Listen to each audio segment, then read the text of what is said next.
sa lahat po ng sa kanilang mga tahanan. Pwede po bang palakpakan muli natin ang Diyos? Yung dalos na palakpakan sa Kanya. Praise God.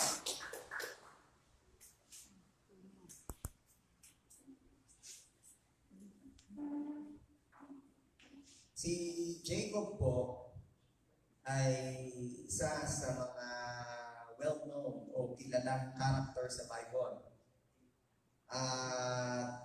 If you're familiar with his story, siya po ang anak ni Isaac na supposed to be a impulso, pero according to birthright na kanyang nakuha sa kanyang kuya, ay di siya ang naging panganay, kaya siya tumanggap ng blessings ng kanyang ama.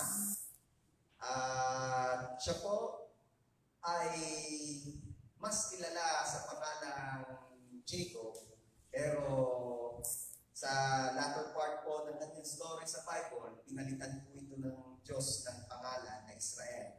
And yes, sa kanya po, sa kanyang pamilya, sa kanyang lipi, nagsimula ang nation na ngayon nga ay kilala natin na bansang Israel. Marami pong ups and downs ang kanyang stories, pero ang gusto ko lang pong i-highlight dito ay yung ilan sa mga nangyari sa kanyang buhay na kuhanan po natin ng aral ngayong araw na ito. Kaya hindi ko na po makakatagalan pa, ang aking you are good and you are worthy. Salamat po sa napakagandang araw na ito. Dinededicate po namin sa inyo ang lahat ng aming mapapag-usapan. Bless the lips of your servant as you bless the ears and the hearts ng mga makikinig. Maging lahat ng nasa sa kanilang mga tahanan na nag-join sa gawain ito via live streaming. We are declaring, O God, na kayo po'y kikilos sa buhay ng bawat isa. Salamat, Lord. Holy Spirit, turuan niyo po kami. Hayaan niyo po maging crystal clear ang lahat naming mapapag-usapan. At walang ibang mahayag, walang ibang maparangalan, walang ibang mataas, kundi ang tanging pangalan mo lamang, Lord Jesus. Salamat po, Ama, sa inyong mga kamay, tinatagubilin po namin ang gawain ito. Be blessed, Lord, at bunga na lang po nun, mag-bless po kaming lahat na nakikinig at nag-join sa gawain ito. Salamat, Lord. Again, sa inyong pong mga kamay, we trust and dedicate everything. Thank you so much, Father. To you alone all the glory. This is our prayer in Jesus' name. Amen. Pwede ba palakpakan ulit natin sa Jesus?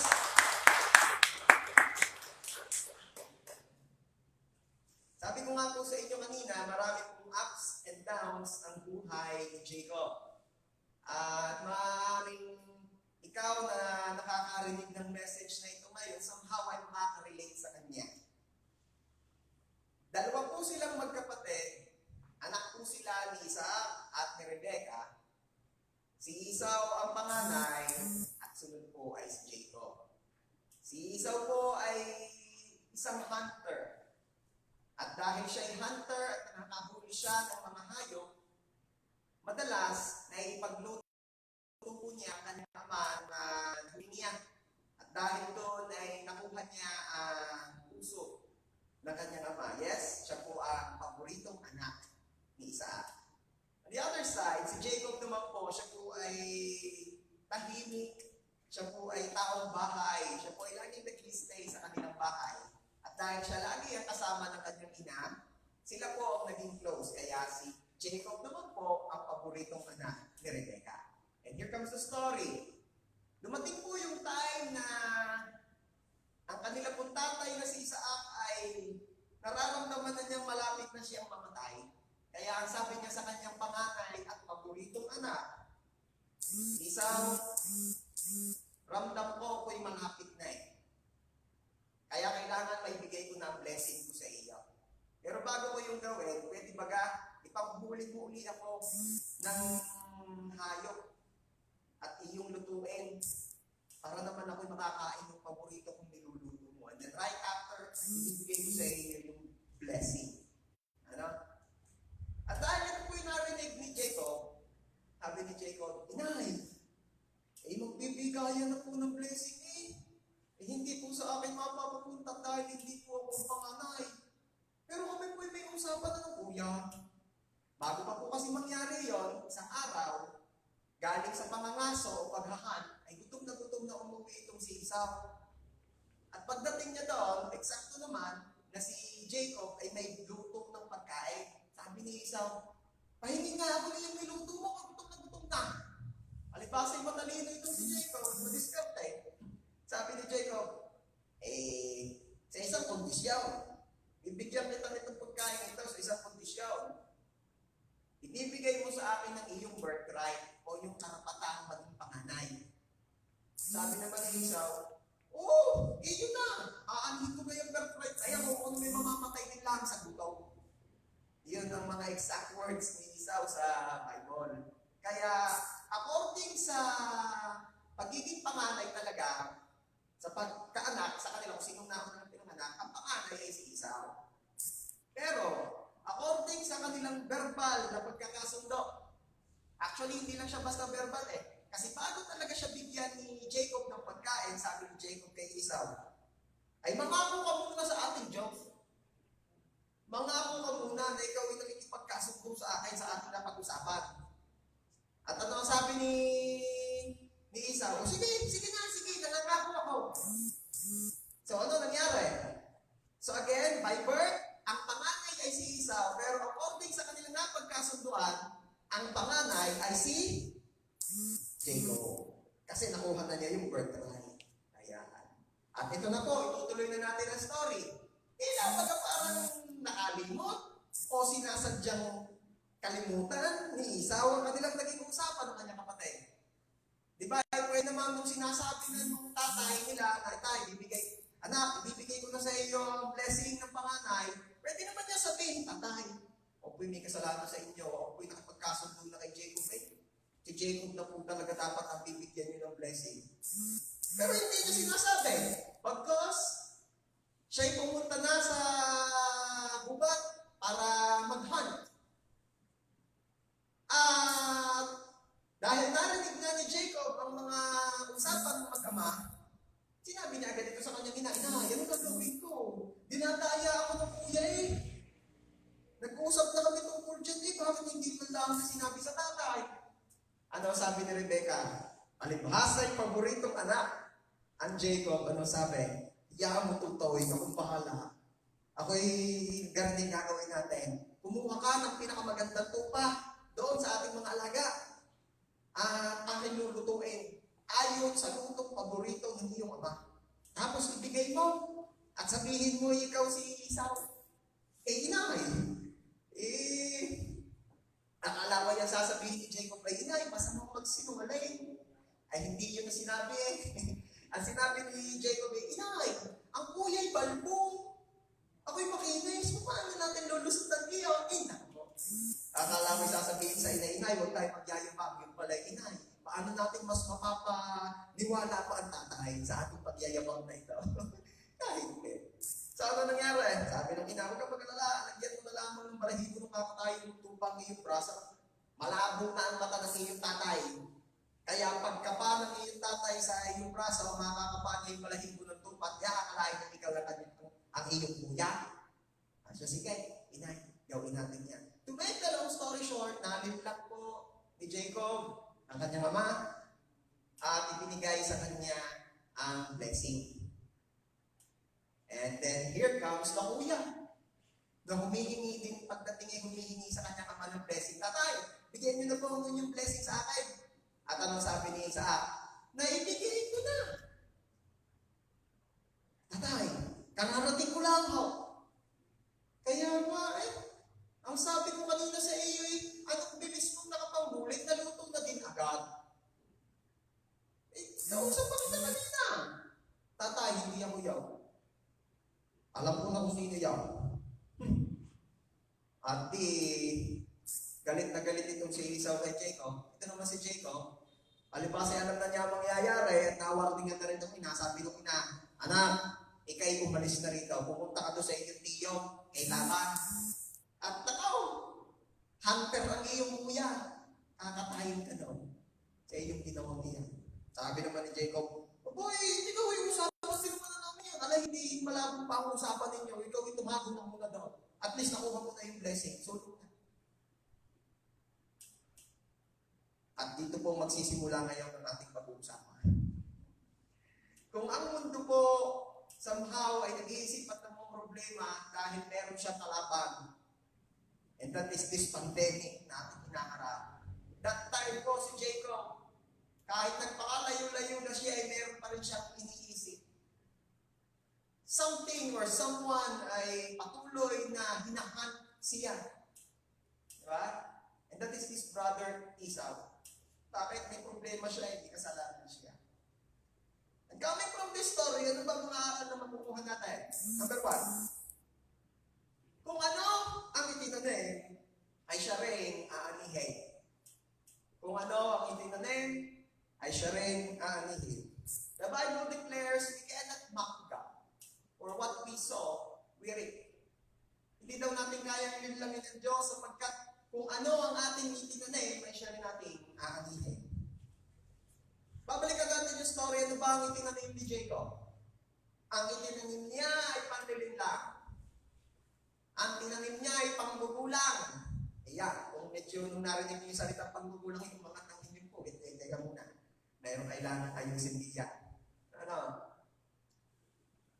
Nilinlang po ni Jacob ang kanyang ama nang sinabi niyang siya ay si Esau.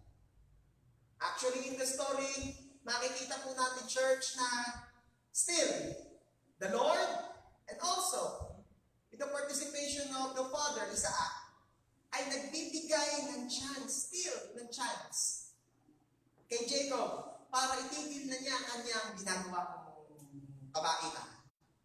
Bakit? Sabi po sa Bible, si Isaac daw po ay malabo ng mata. Pero, wala pong nabanggit daw na malabo na rin ang pandinig. Hello? Kaya ako'y naniniwala na kung malilin lang mo si Isaac that time sa itsura, dahil malabo ng tingin, di mo siya malilin lang sa pandinig niya. Napaka-imposible naman kung magkaboses yung magkapatid. Meron po ba kayong kilalang magkapatid na magkaboses? Kung meron, may napakabihira. At kung magkaboses, may magkaiba pa rin sa way ng pananalita. Ano? O, di ito na. Ito yung na-imagine ko, habang binabalikan ko itong story. Sabi ko, bakit hindi man lamang nag-react itong si Isaac? Na kung hindi man niya maaninag, na talagang yan eh yung si Esau, at least maririnig niya ang boses. Ano?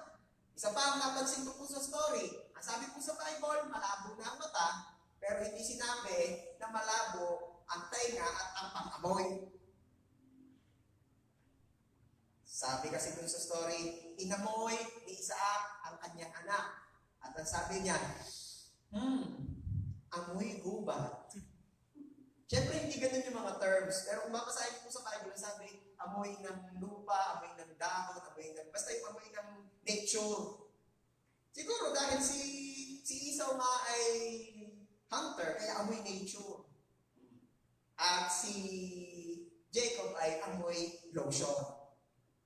Bakit? Nasa bahay, nanay ang alagang ang favorite ng nanay. Alam niyo na yun, amoy Johnson's baby powder yan. Okay, tuloy natin. Pag amoy ng ganon, ano ba ang inilagay ni Jacob sa kanyang braso? Balahibo ng tupa. Hindi naman amoy nature yun, amoy panghit yun, sigurado. Sorry for the word. Mango yan. Amoy tupa. Amoy tupa. Hindi amoy nature. Pero still, wala kayong nakita sa Bible or in that story na nag-react si Isaac. Ano ibig sabihin nito? Tutuloy ka. And in the story, makikita natin doon na sinabi pa uli, tinanong uli ni Isaac si Jacob, Esau, anak ko, ikaw ba talaga yan? Tinanong. At ano ang reply ni Jacob? Opo, ako po itong anak ninyong si Esau. Gusto ko makita nyo doon. So makita nyo doon na still, the Lord is still giving chance. si Jacob, na bago pa siya magtanim ng masamang binhi, binibigyan na siya ng chance ng Diyos na bawiin yun. Alam niyo po, sa buhay na ito, the Lord is so good na lagi tayo binibigyan ng chance. Na saan man tayo ay dumadating na doon sa puntong magkakamali na tayo, magkakasala tayo. And yes, bawat action mo yan ay binhi. Yan ay napapatanim. At ikaw ay aani dyan. Meron laging consequence yan. The Lord is so good na kahit pa sobrang lapit nang ma-accomplish yung kasalanan ni Jacob, still, the Lord is still giving him the chance na ayusin yun, baguhin nyo. Pero ano nangyari? We know the story. Still, kahit ang dami-dami ng chance na hindi tuloy ang kasalanan, pinagpatuloy pa rin ni Jacob. Oh, how I pray that coming from this story, we will learn a lesson. Na sa mga pagkakataon na tayo ay bumagsak, na tayo ay nadala ng tukso, na tayo ay nadala nitong mga sitwasyon na meron tayo that leads us to sin. Actually, hindi pa kasalanan pero papunta na. I believe that the Lord is still giving us chances para huwag tayo magpatuloy sa pagkakamaling iyon. Ako naniniwala, tayong lahat dito ay nakaka-relate sa sinasabi ko sa pinag-uusapan natin.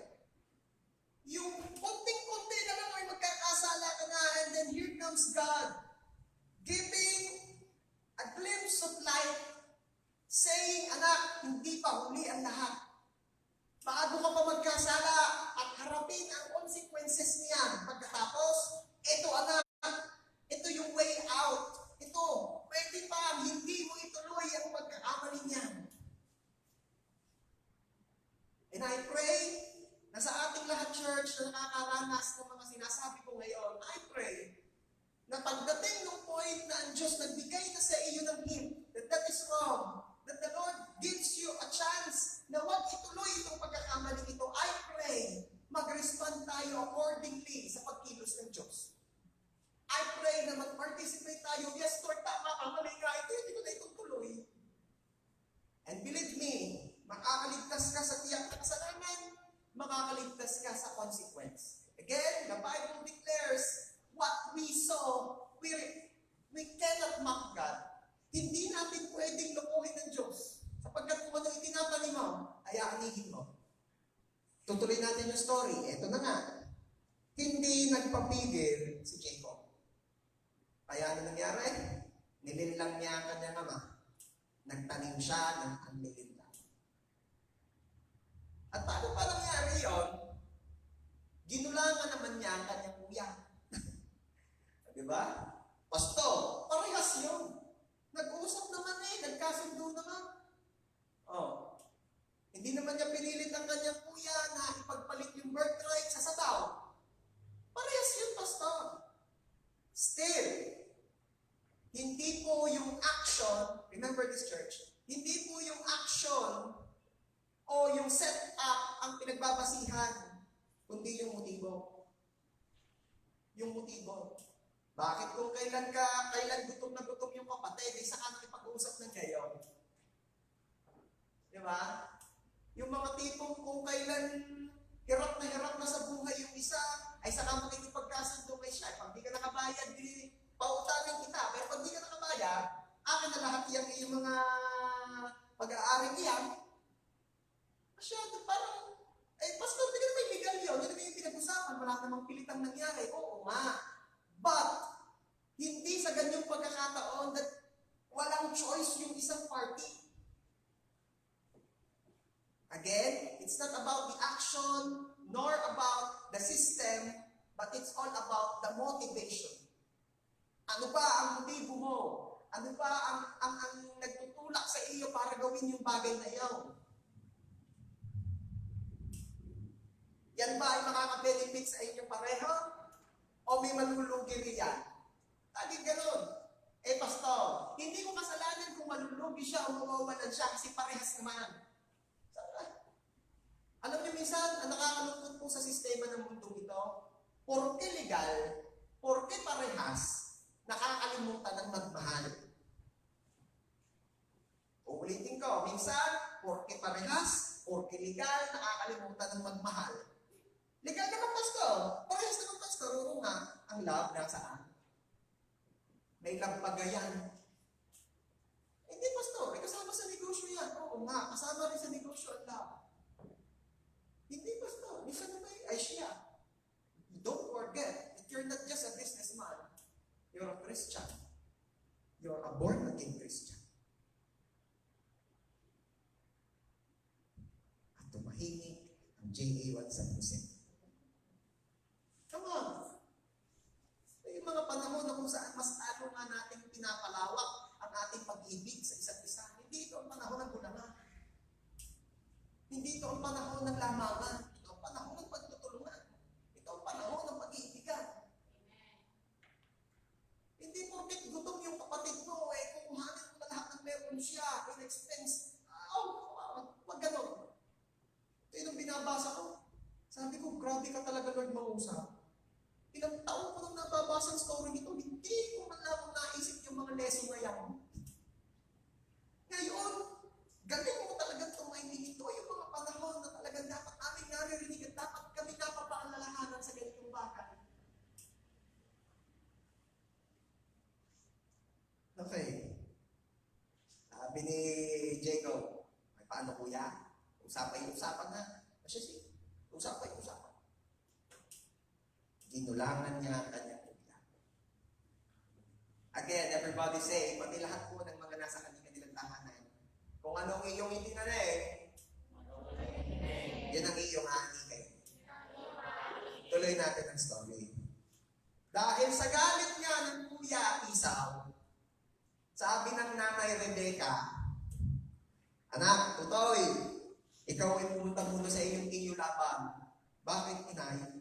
Ay, nako. Galit na galit ang iyong kuya sa iyo. Baka kung ano pong mangyari sa iyo. Inay, kami naman hindi usapan na eh. Ala, ay miskin na. Hindi pumunta na sa iyong Laban. Pumunta siya sa kanyang Tito Laban. At pagdating niya daw, palibhasa nga, ay siya ay nakatanggap na ng blessing. Birthright. Ang gaganda naman ng mga idiniklara sa kanya. Hindi ko na isa-isa, kulang ating oras. Diniklara, basta isa sa mga diniklara, ikaw ay pagpapalain, pasasaganahin, o hindi. Kaya pag alis niya ng bahay nila, papunta doon sa kinalaban, dala-dala na niya yung blessing na yun. Yes, wala siyang physical na dalang blessing na gamit, na kayamanan. Pero meron siyang dala-dala blessing. Grabe yun. Pagdating na ngayon doon sa kanya destination, di siya, sabi, siya, dito muna mo ako titira. Bakit? Problema ko sa bahay. Mga linya natin. Problema lang mo sa bahay. Ayusin mo na. Ito na. Nakakita siya doon ng napakagandang dalaga. At ang pangalan ng kanyang nakitang dalaga doon ay si Rachel. Rachel. At ang sabi ni Jacob kay Laban, kahit anong iyong gusto, aking paglalabanan. Dahil ako'y napaibig na ng iyong anak na si Rachel. Sabi niya ni Laban, sige, walang problema, ganito lang gagawin natin. Nagyan ko sa ikaw ay maglingkod sa akin ng 7 taon. Paglingkuran mo ako at after nun, sige, iyo na ang aking anak. Papayagan na kita ang mapangasawa ang aking anak na si Rachel.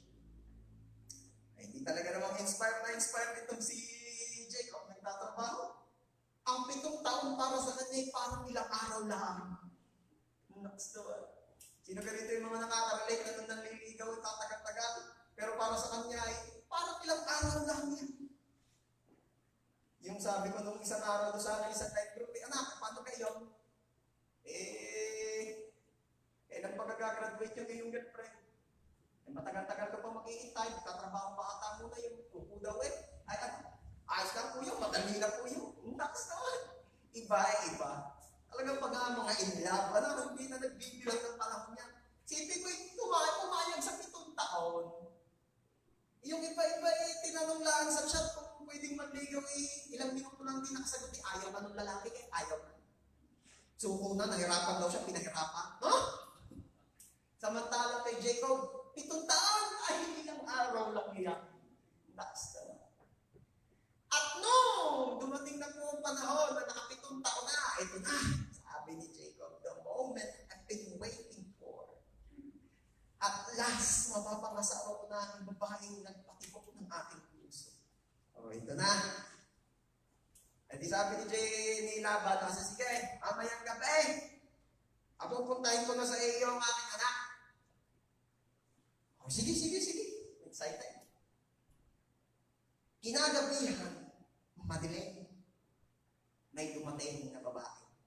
At tuwan-tuwan excited si Jacob at sabi niya, at last, ang aking pinaka-iibig, ang aking minimithi ng matagal na panahon ng aking pinagpagulan, naririnig ko na. Kinamagahan, nagulat siya sa kanyang nakita. Bakit siya nagulat? Kasi, hindi si Rachel ang kanyang katabi, kundi yung ate. Mahirap yan. Sino yung ate? Si Leia. Ano nangyari? Bakit ikaw narito? Pinapunta ako ng tatay. Hindi naman ikaw ang pinapupunta dito. Si Rachel ang gusto ko. Ba't ikaw narito? Tatay. Bumangon diyan. Tayo may repeat sa yung tatay. Labang. Oy, nag-ayos ka? Anong ayos? May ayusin tayo. Anong ayusin? Bigay yung usapan natin ni si Rachel. Bakit naging Leia? Anong layo ng R sa N? Anong layo ng Rachel sa Leia? Diba?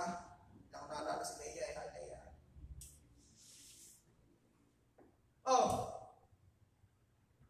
Ay, anong problema daw? Sige, maganda din naman yung anak ko yan. Ala naman, dumali. Ay, paano ang gagawin ko din eh? Ay, gusto ko talaga si Rachel eh. Sabi ni Laban, ay, madali lang yan. Hindi, 7 taon ulit. 7 taon na naman.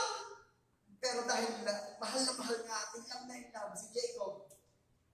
Kay Rachel, sabi niya, yung another 7 years, parang ilang araw na mulit yan. Ay linlang siya at bulangan ni Laban. Ako mahaba pa itong story nito eh. Sabi ni Laban, yung mga alaga mong tupa, lahat ng ipanganganak diyan na may batek, yan ang kabahagi mo. Lahat ng ipanganganak na walang batek, kabahagi ka. Nung tinignan ni Jacob yung pangangalagaan sa kanyang tupa, lahat walang batek. Alam panganak yan ng may batek. Sabi ni Jacob, napakagulang talaga na nagbibigay ang naning ko. Tunay naman. Ano ginawa? Palibasa may blessing na ni Lord, ang Jacob, binigyan siya ng wisdom. Anong ginawa? Sa ilog na pinag-iinuman ng mga buntis na tupa, naglagay siya doon ng mga dahon na may mga design na ispat-ispat. Na tuwing umiinom ang mga tumpang buntis na naglilihing, napapatingin na sa mga dahon. Ispat-ispat. Naging napapatingin doon, kaya nung nagsipag-anakan, lahat ay patay. Galing. Pero dahil nga nang alam mo yung tao, pag talagang gustong manggulang, kahit obvious na, gagawin pa rin makapagulang na. Tuloy natin ang story. Ano sabi ni Laban? Nung nakita ni Laban na gano'n na, anong sabi ni Laban?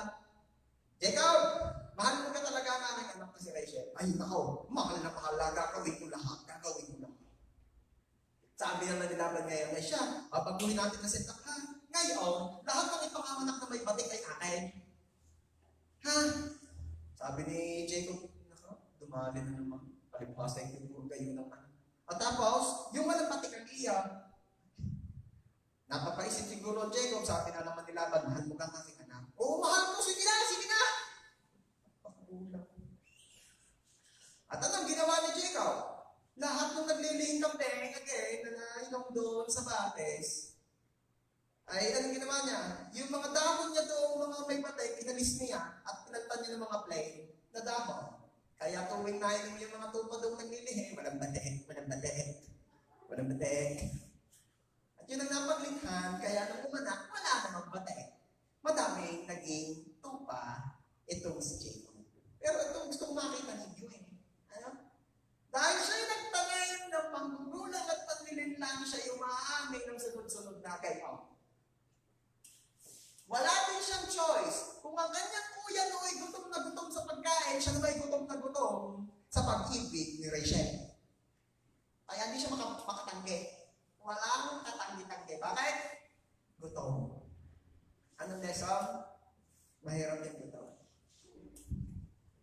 Kaya ina-advise ko po itong mga kapatid natin na nasa sa kanilang tahanan na nag-join sa ating ngayon via live streaming. Maganda po. Bago kayo magsimula, ay talagang gumising kayo maaga kayo mag-almusal. Mahirap makinig ng gutom. Kung ano-ano nakapasok sa isip ninyo, hindi kayo makapokus sa word. Okay? But I pray na kahit ikaw ay gutom ngayon, makapokus ka pa rin sa word in Jesus' name. Amen. Okay. So much for that. Pinakita ko lang sa inyo, no? Bigay ng mangga. Kung ano ang iyong tinanim, siya bumaani. But, again, the God whom we are serving is so good na hindi siya napigil na magbigay ng chance para tayo ay makaalis doon sa kasalanan niyon. Na kahit na doon na sa halos dulo na patapos na, magkakasala ka na, still the Lord is giving us chance na huwag ituloy ang pagkakasala for us para hindi mag-suffer sa consequences na. Amen. Pwede ba palakpakan natin ng Diyos? Number 2 na aral na nakita ko po dito sa ating pinag-uusapan ngayon sa buhay ko ni Jacob. May mga pagsubok o problema na hinahayaan ng Diyos na di agad maresolba. Uli ko pa, may mga pagsubok o problema na hinahayaan ng Diyos na di agad maresolba. Maaaring lahat ng nakarinig ngayon nito ay sinasabi mo na iisip mo, parang hindi good news yan. Talaga, may mga problema o testing ng buhay na hinahayaan ni Lord na mangyari sa atin at hindi rin niya agad-agad ito binibigyan ng way para ma-resolve. Sa madaling salita, talaga bang mayroon ng problema na hinahayaan ni Lord na bumaba at magtagal pa? Eh, bakit hanggang ngayon parang hindi ka pa rin makapaniwala? Kailan pa gaya pandemic na yan? Kailan po nagsimula yung pandemic na yan? Parang mga January, February pa lang, nagpaparamdam na umugat yung Marso eh. Hanggang ngayon, problema pa. At sino po ang naniniwala dito? Na kung loloobin ng Diyos, na mawala na yung pandemic na yan, eh, na-blink ko pa na ay wala na agad yan. In-blink ko pa na ay meron agad bakuna yan na talaga naman wala na katatagutang mga side effects. Ay, napakadali kay Lord. Kung gugustuhin niya. But the question now is, bakit nga hanggang ngayon hindi pa? Kaya nga itong mga panahon ito, dito nagkakaroon ng tanong ng mga tao, sinasabi, mabuti mo talaga ang Diyos. Bakit hinahayaan niya mangyari ng mga bagay na ito? Kung siya'y mabuti. Ay nako. Kung ang basihan daw nga kasi ng kabutihan natin, I mean, ang kabutihan ng Diyos, ipagbabasihan mo sa ating pagkaunawa ng salitang mabuti, ay hindi talaga magiging angkop ito. Ang Diyos ay mabuti, not in the definition of goodness ng tao. Kasi sa atin, ang mabuti ay yung mabuti noon, mabuti ngayon, at mabuti bukas. Iba sa Diyos. Sa Diyos, maaari na yung parang hindi mabuti, pero bukas maganda pala. And our God is the God of purpose. Laging merong magandang purpose. Laging merong magandang layunin ng ating Diyos. At madami tayong natutunan sa pandemic na ito. Unang-una talaga napansin ko ay ang mga tao ay nagkaroon ng pagkakataon, ng realization na ang buhay ay hindi gano'n, na ang buhay ay maikli lamang. That life is so uncertain. Walang kasiguraduhan ng buhay na ito. And related na doon yung nagkaroon sila ng kagustuhan na makilala ang Diyos. Bigla life. Biglang napaalalahanan ng tao na mag-ingat. Ako po kasi, maikwento ko lang hindi po kasi issue sa akin yung pag-face mask. Kasi kahit noon pa, pag lumuluwas po ako noon, nung ako pinaka-assign pa sa Manila, Metro Manila, lagi ako naka-face mask sa biyahe. Hindi na po issue sa akin yan, sanay na ako. Napapansin ko marami sa Maynila, talaga naman kahit sobrang tindi ng polusyon sa usok, hindi sila nababader. Ngayon, lahat nakamask. Napaalalahanan tayo kung paano pangalagaan ng katawan. Ito pa, ako naniniwala na paalalahanan ng marami na mas maging malinis sa katawan. Na noon, naaari tayong pagkakadating sa bahay, kakain na lang, wala nang hugas-hugas na kamay, naghugas may tubig lang. Ngayon, nagsabon na, nag-alcohol pa. Naaaring pagpagod sa trabaho, direksyon na sa kama, ngayon, magbibihis ka muna, di ka makapasok ng bahay na ito. Ayos ka. Iba ngayon. Marami tayong natutunan. At siguro nakikita ng Diyos na ang dami pa natin natutunan, kaya sabi ni Lord, sige, dahil na muna, marami pa natutunan. Yun may sa akin lang, hindi ko sinasabi si Lord, hindi sabi ko, hindi sa akin lamang. Maraming natututunan. Sino dito yung hindi ka naman mahilig na marunong maghalaman noon, ngayon natututo ka na. Nagkakalaman na. Nagmahal nga ang paso. Dati magkano lang ang paso, ngayon ang mahal. At saka yung iba, dati mga basahan, mga tuwalya, wala nang purpose sa kanila ngayon.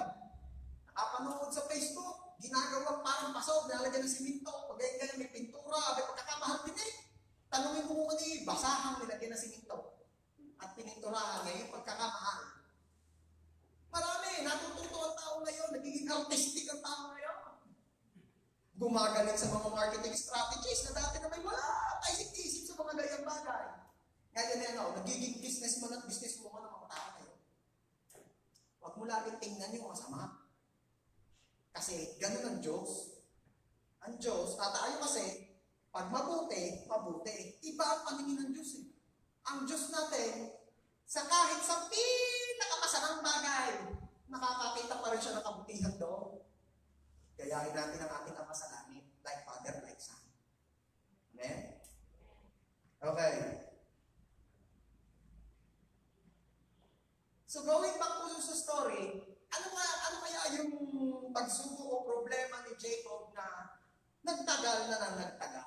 Alam niyo po, tutuloy natin ang story. Ito pong si Jacob ay na-bless.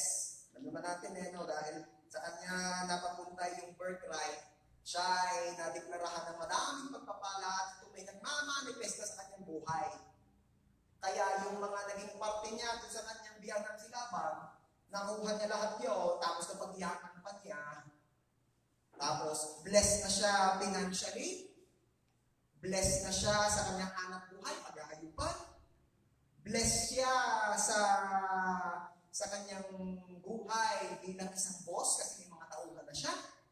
Blessed pa siya sa love life. Talagang kompleto. Blessed pa siya sa kanyang relationship kay Lord. Kasi maganda ang relationship nila ni Lord. Kasi alin mo nga naman ng yaman. Tapos, bagsak naman ikaw sa mga relationships. Ano? Diba? Yung ang yaman-yaman. Wala naman love life. O kaya, ang pogi-pogi. Wala naman girlfriend. Basta, pwede na bang mag-boyfriend? Pwede na bang mag-girlfriend? Lagi ko naman sinasabi sa inyo na yan kung paano magpate, anong panahon, tamang panahon. Nababanggit ko na sa mga mentoring. Huwag na natin ulitin paglinggo, kung na naman ulit-ulit na. Kailan mag-boyfriend o mag-girlfriend? Pag mag-aasawa na. Ibig sabihin, pastor, bawal po sa church yung mga may boyfriend at girlfriend. Wala mo sinabing bawal. Ibig sabihin po, pwede naman kahit sino. Kaya lamang kung ako'y tatanungin patungkol sa kung kailan, ang tamang panahon, yun lagi ang sasagot ko sa inyo. Pag mag-aasawa ka na. Okay? Hindi yan ang topic natin Hindi, pastor, related yan. Kasi yan ang problema ko Hindi. Saka na, mag-join ka ng mga mentoring natin online sa midweek.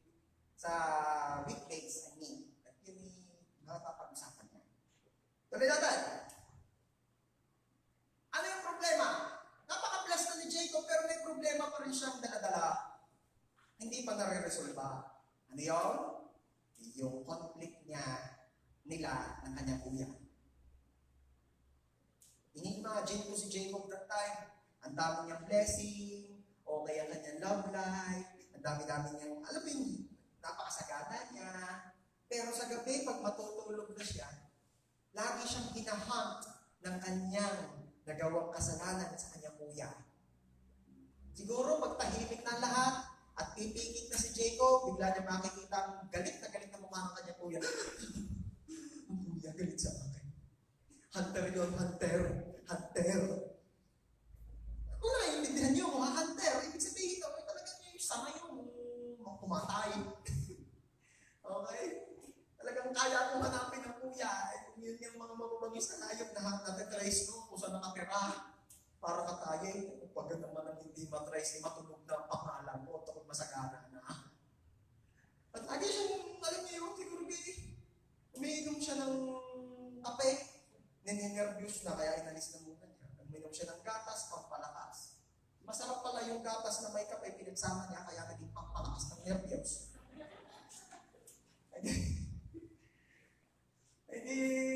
Siguro lagi na lang niya naiisip, kung may mayaman, wala naman akong peace. Hello? Kung may madaming blessing, wala naman akong peace. Kompleto nga ang pamilya ko, wala naman akong peace. Hello? O kaya naman sa mga, ang sabi nga we have a right love at the wrong time. Mayroon akong love life, wala naman akong peace. Tago, baka makita na yung inay. Sino ba yan? Ang tatay ba yan? Oo, tayo muna. Walang peace. May love life ka, wala akong peace. Kaya napakahalaga ng peace. At malamang ito, lagi na lamang yung problema ni Jacob. Kaya na ba? May mga pagkakataon talaga na may mga problema hindi hinahayaan ng Diyos na mangyari sa atin, pero hindi niya nire-resolve agad. Pinakatagal pa. Pwede naman po, Lord, ayusin ko agad ang problema ng asawa ko. Hindi, yan muna. Bakit yun? Yan muna. Pwede naman, Lord, ayusin mo na agad yung problema ko sa trabaho. Hindi, yan muna. Bakit Lord? Yan muna. Bakit Lord? Sino napapabakit Lord na dito? Bakit Lord? The question is, why did God let the struggle continue? Bakit pinahahaba ka ng Diyos? At maaaring ikaw ngayon, the same ang question mo. Bakit Lord? Alam mo bakit? Kasi gusto niyang makita kung mananatili ka. And that's number 3. Pinagpapala ng Diyos ang lahat ng nananatili sa Kanya. Tuloy natin ang story. Huwag kayo maiiwan sa story, ha? Talaga pag di kayo nakasunod sa story, naiiwan kayo. Eto na. Dahil lagi na lamang iniisip ni Jacob yung problema niya, nag-isip na siya ngayon, nag-desisyon na resolvahan na. Aayusin ko na ito. Hindi na po pwedeng lagi na lang ako yung problema ganito. Aayusin ko na ito. Makipagkasundo na ako sa kuya. Pero, on the other side, takot pa rin siya sa kanyang kuya. Kaya ang ginawa niya, ininipon niya ngayon ang kanyang kayamanan. Noon po kasing time na yun, ang sukatan ng kayamanan ay hindi paramihan ng pera o paramihan ng mga properties, kundi paramihan ng alagang hayop. Ano? Kaya ngayon, sabi niya sa kanyang mga tauhan, ganito ang gagawin natin. Iipunin natin lahat ng alaga kong hayop. Mag-ready kayo ng mga daan-daan na tupa, daan-daan na baka, daan-daan na kamelyo. Samahan nyo na rin yung lahat para kapakay-pakinabahan ng mga kayamanan ko. Madaming tupa, madaming baka, madaming ito ay isang branch ng Monterrey. Yan. Kasama na ang franchise. Ayan. Anong gagawin? Dadalhin ninyo yan ngayon sa akin, kuya. At pag nadala ninyo sa akin, kuya, sabihin ninyo yung regalo ko. Bati na kami. At sa Bible po, nakalagay I will send these gifts to my brother to pacify his anger. Yan po nakalagay sa Bible. To pacify. Ano ba ibig sabihin to pacify? Pacify. The word pacify. Ano ba yung pacify na yan? Yung alam ko lang dyan, yung pacifier? Ano bang purpose ng pacifier? Pag mayroong nagliligalig na bata, bigyan mo ng pacifier, tahimik. To pacify, daligalig. Ano ibig sabihin? Para naman yung nangingit-ngit sa galit kong kuya ay tumahimik na sa galit niya. Mawala na. Lumipas yung pagliligalig. Hindi ko sinasabi pagka yung merong nagliligalig sa bahay, bigyan mo ng pacifier. Hindi ko sinasabi. Lalo magagalit sa inyo.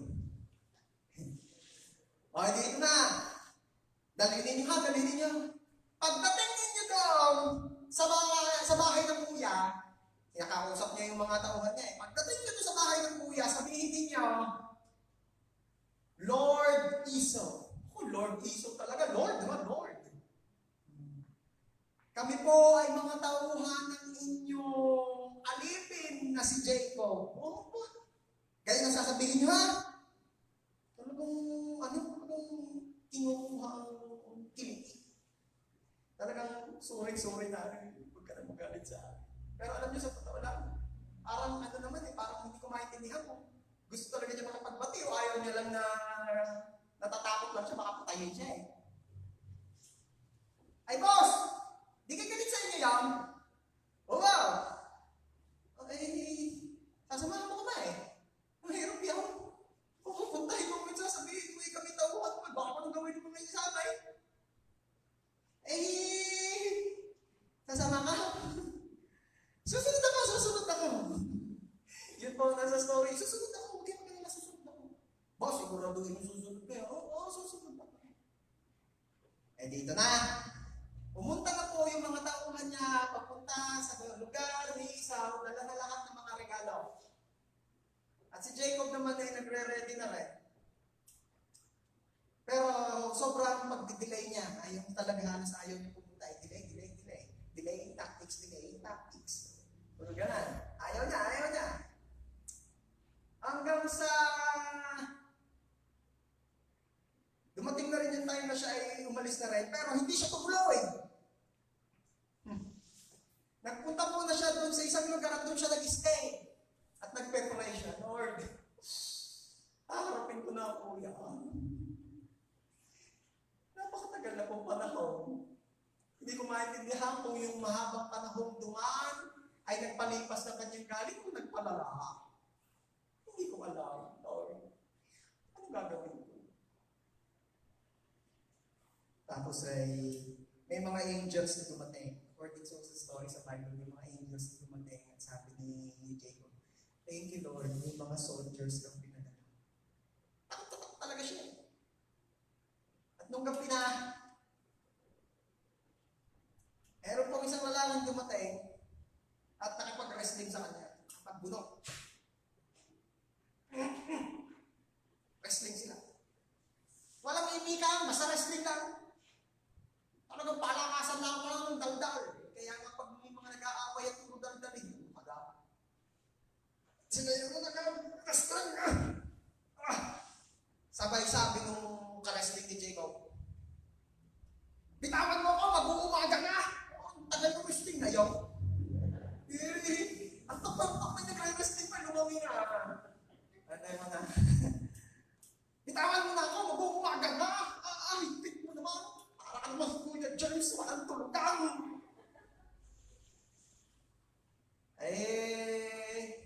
Ayaw bumitaw ni Jacob. Magaling sa MMA fighter ata yung wrestling niya. Pinisil daw yung dini sa may tadyang. Dito sa may, ano tawag dito? Balakang. May pinisil daw to.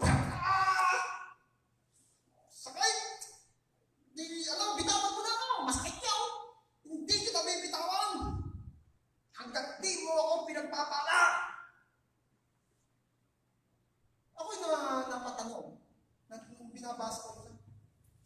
Tao lang naman yung dumating, bakit pagpapalain? Hindi daw bibitawan na ni Jacob, maganda siya pinagpapala. Alam niyo, balikan natin. Konti rewind tayo. Eh di ba? Nagpe-pray siya. Lord, kausap niya si Lord, di ba? Dumating nga yung mga angels. Di ka pagdadaan ng senador o dadaan ng presidente. Ano ba una? Hindi mga escort. Tabay! Dadaan! Makikita mo yung sasakyan, mabilis din. Isa lamang ang plot number sa plaka. Ano to? VIP. Anong point ko? Lagi muna yung mga escort, mga sundalo. Dumating yung mga sundalo, hindi basta angel yung mga sundalo daw, sabi ni Jacob. Di alam niya na yung sunod na dumatay. Si Lord. Bakit nag-wrestling pa basta? Hindi ko alam. Ito. Sino po rito yung kapag nagpe-pray ka, alam mo yun yung nagpe-pray mo na yung number 2 natin kanina, yung ang tagal-tagal ng problema, ang tagal-tagal ng pagsubok. Di kapag nagpe-pray ka, walang sagot si Lord, di may kigulong na, Lord! Ayusin niyo na po ito, Lord. Hindi kayo nakikipag-wrestling ka na. Gulong ka na, wala ka lang ka-wrestling. Pero nagulong ka na kaiiyak mo, Lord. Kailan ka matatapos ito? Hello? And that time, isa lang pakikipag-struggle, pakikipag-puno ng Diyos kay Jacob. Siguro sabi ni Lord, gusto mo na agad maayos. Gusto ko magtagal para na marami ka pang matutunan. Matututo ka ngayon magpakumbaba. Okay siya. Sige na nga, bibitawan. Aayusin na natin yan, aayusin na natin. Eh, hindi, Lord. Gusto ko'y maayos na talaga ngayon. Asya, mahirap yan. Masasaktan ka. Ayos na. Tinawakan ng Diyos ang balaka. Ano, bibitaw ka na? Hindi. Masakit. Nasasaktan ka na. Bibitaw ka na? Hindi. Hindi. Bakit di ka bibitaw? Hindi kita bibitawan, Lord, hanggat di mo ako pinagpapala. Hindi ako bibitaw, Lord, hanggat di mo naayos ang sitwasyon ng pamilya. Hindi ako bibitaw, Lord, hanggat hindi ako answered prayer. Kahit masakit, kahit mahirap, kahit pagod na ako, hindi ako bibitaw sa iyo, Lord, hanggang ako at ang pamilya ko'y pagpalain. Maaaring ikaw ngayon ay lumadanas kapatid, hindi ko alam eh. Maaaring ikaw ay lumadanas ngayon ng wrestling with God. Umaharap ka ngayon sa isang pagsubok na ang tagal-tagal na. Pero may papakita ko sa iyo. Pagpapalain ng Diyos ang mga nananatiling nakakapit sa Kanya. Pagpapalain ni Lord ang mga nananatiling nagtitiwala at humahawak sa mga pangako niya. Sabi po sa awit 91:14-16. Awit 91:14-16. Sapagkat siya'y kumapit sa akin na may pag-ibig. Ano sabi ng Diyos? Sapagkat siya ay kumapit sa akin ng may pag-ibig. At dahil doon, ano mangyayari? Ililigtas ko siya. Ito ang gagawin daw ng Diyos sa mga kumakapit sa Kanya na may pag-ibig. Ililigtas ko siya, iingatan ko siya sapagkat ang aking pangalan ay nalalaman niya. Verse 15, siya'y tatawag sa akin at sasagutin ko siya. Ako'y magiging kasama niya sa kabalisahan. Sasagutin ko siya at pararangalan ko siya. Verse 16, aking bubusugin siya ng mahabang buhay at ipapakita sa kanya ang aking pagliligtas. Ano daw ang mararanasan? Sino makakaranas ng mga bagay na yon? Sila ang patuloy na kumakapit sa Diyos ng may pag-ibig. Church, maaaring itong panahon ito ay panahon na para pag ako ikukumpara mo sa mga nagdaang panahon ng buhay mo, ito yung mahirap. Ito yung ang daming testing. Ito yung ang daming pagsubok. Ito yung halos parang nagkasabay-sabay, parang sumabay pa sa panahon ito. Pero ito po ang paalala ng Diyos sa atin. Kumapit ka. Huwag kang bibitaw kay Lord. Huwag kang bibitaw, kapatid. Huwag tayong bibitaw kay Lord. At pwede lagi natin i-quote mo, kapatid, sabihin mo sa Diyos, yung linya ni Jacob, Lord, hindi ako bibitaw hanggang maayos ang aking buhay. Hindi naman yun yung nagsasabing, ibig sabihin, ibitaw ka na, pag okay na. Hindi. Ang ibig sabihin ng Lord, naniniwala ako sa iyo. Hindi ako bibitaw, hindi ako susuko kasi alam ko, kaya mo ayusin ang buhay ko. Kaya mo ayusin ang sitwasyon ko. Hindi ako bibitaw sa iyo, Lord, kasi pandemic lang yan. May Diyos ako.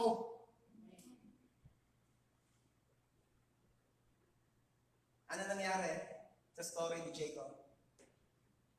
Katapos noon, wala naman talaga agad-agad nangyari eh. Basta sabi po sa Bible, kinaumagahan, nag-iisa na si Jacob, pipilay-pilay. Dahil nilinsad ng kanyang nakaresting ang kanyang dadyang, ang kanyang balakang. And then, ilang minuto lamang o ilang oras lamang ang lumipas, dumating na si Esau. Dala-dala, kasama ang 400 niyang sundalo. Kaya ang sabi ni Jacob, ayos, yari na ako. Bakit? Bakit po 400 ang kasama ni Esau? Kaunti naman pala eh. Oo nga, kakak po 400 niya. Yun ang pinakamatikit. Yan sabi ni Jacob, yung mga tauhan ko, pinaalis ko na eh. Ang kasama ko na lang din ay ang aking mga anak at aking kasawa. Kanilang mga tao, mga alaala. Wala na. Hindi. Mangyari na mga gustong mangyari sa atin. Lumalapit pa lamang si Esau, ay nagpatira pa na agad si Jacob. At 7 beses na yumuko. Paglapit ni Esau, siguro na-expect ni Jacob, sa kanina ko, susuntokin ako, sisipain ako. Ano pa yung gagawin sa akin ng kuya? Paglapit ni Esau, niyapos agad siya at sinabi, matagal na kita gustong makita na.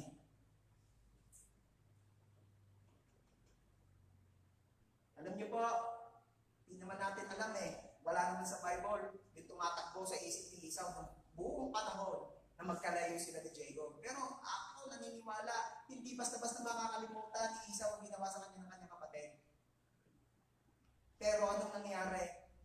Pagkatapos ng pagpapakita ni Jacob sa Diyos na, Lord, ano ba na mangyari? Hindi kita bibitawan hanggang mapagpala ako. Hanggang maayos mo ang buhay ka. After ng wrestling, parang wala nangyari, no? Pero kinabukasan, may nangyari. Yung matagal na problema ni Jacob na resolba, hindi galit ang kuya niya, pati na sila.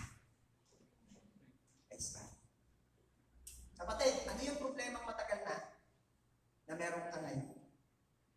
Ano yung testing ng buhay mo, pagsubok ng buhay mo na tila nagtatagal?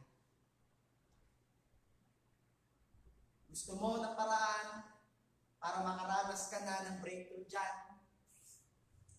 Hindi ko alam kung ano ang timing ni Lord na nakaset dyan. Pero may assurance ka na maayos yan kung mananatili ka nakakapit sa Kanya ng may pag-ibig. Once again, as I end, let me quote to you this verse sa Awit chapter 91, verses 14 and 16, yung verse natin kanina. Awit 91:14 to 16. Sapagkat siya'y umapit sa akin na may pag-ibig, ililigtas ko siya. Iingatan ko siya sapagkat ang aking pangalan ay nalalaman niya. Siya'y tatawag sa akin at sasagutin ko siya. Ako'y magiging kasama niya sa kabalisahan. Sasagapin ko siya at pangangalan ko siya. Aking bubusugin siya ng mahabang buhay at ipapakita sa kanya ang aking pagliligtas. Kapatid, huwag tayong bibitaw kay Lord. Amen? Huwag tayong bibitaw kay Lord. Kahit ang hirap-hirap na, kahit hindi na natin maunawaan, kahit hindi na natin alam kung paano gagawin, kahit pagod ka na, huwag kang bibitaw kay Lord. At ang Diyos ay nangako na lahat ng kumakapit sa Kanya, humahawak sa Kanya ng may pag-ibig, ay ililigtas niya, sasamahan niya, pagpapalain niya. Amen. So ngayon, di ba? Sa ating pagtatapos, ini-invite ko bawat isang tumayo. Maging lahat po na nasa kanilang mga tahanan. Hindi ko alam po anong sitwasyon ng buhay mo ngayon. Hindi ko alam po anong kinakaharap mo. Pero mayroong isang bagay na ako sigurado. Na sa oras na ito, na sinabi mo sa Diyos, na ikaw ay mananatiling kakapit sa Kanya. Mananampalataya at paniniwala sa Kanya. Ito ang bagay na sinisigurado ko. Dahil yun ang pinangako niya. Sasamahan ka niya. Ililigtas ka niya. Pagpapalain ka niya. So pwede ba? Habang tayong lahat ay nakayuko, nakapilip, kausapin natin ang Diyos. Sabihin natin sa Kanya ang ating mga sitwasyong kinakaharap ngayon. Ano man yung problema niyan, ano man yung testing sa buhay na yan, lalo't higit yung mga bagay na tila pa nagtatagal na. Sabihin mo lahat yan kay Lord. Ilatag mo sa Kanya ngayon lahat yan. At habang inilalatag mo yung mga problema mo yan, sabihin mo ngayon sa Kanya na, Lord, kahit pa po ganito, mananatili po ako nakakapit sa iyo. And I will never let you go unless you bless me. Until you bless me. Hindi po ako bibitaw, Lord, hanggang mapagpala ako. Hindi ako bibitaw, Lord, kasi alam kong ikaw ang makakagawa ng paraan para maayos ang mga bagay na ito sa buhay ko. Lahat ng kumakapit ng may pag-ibig sa Diyos ay ililigtas niya, pagpapalain niya, sasamahan niya sa kabalisahan. God is with you. God is with you. Let me pray for church. Father, marami pong salamat sa oras na ito, sa araw na ito, muli ibigay mo sa amin upang mapag-usapan ang iyong mga salita. Lord, thank you for we believe na sa pamamagitan po ng aming mga napag-usapan patungkol sa buhay ni Jacob, kami po ay napaalalahanan at tinuruan mo ng mga bagay. Lord, we pray na lagi mo kaming samahan, paalalahanan, most especially sa mga panahon kami po ay nanghihina at tila ba bibigay na sa tukso. Sa mga panahon kami po ay nagkakasala na, Lord, we pray na kahit sa pinakamaliit na detalye, paalalahanan at tulungan mo kami na lagi pa rin may pagkakataong magbago at huwag ituloy ang pagkakamali for us para hindi mag-suffer sa consequences na.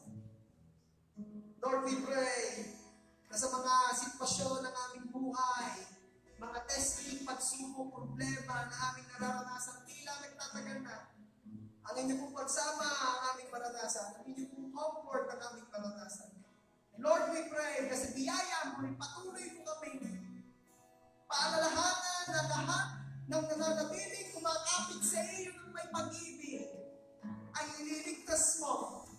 Sasamahan mo sa aming kabalisahan at pagpapalain mo pasasagalahin. Lord, we pray. Lord, we want you to know that we will never let you hanggang pagpalain mo kami. Hindi kami bibitaw, Lord, dahil naniniwala kami ikaw ang aming pag-asa. Ikaw ang magpapala sa amin. Ikaw ang solusyon sa aming mga problema.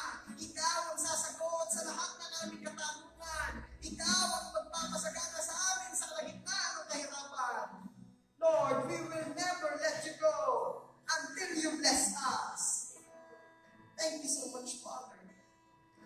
I declare ng buong JA1 San Jose family, maging lahat ng mga sa kanilang tahanan makikinig at nag-join ngayon ng service na ito, I am declaring that the Lord will never stop doing good to you. That the Lord will hold you with His righteous, mighty right hand. That God's goodness will overtake you. In Jesus' name. Thank you so much, Lord. To you alone all the glory and honor. This is our prayer. In Jesus' name. Amen.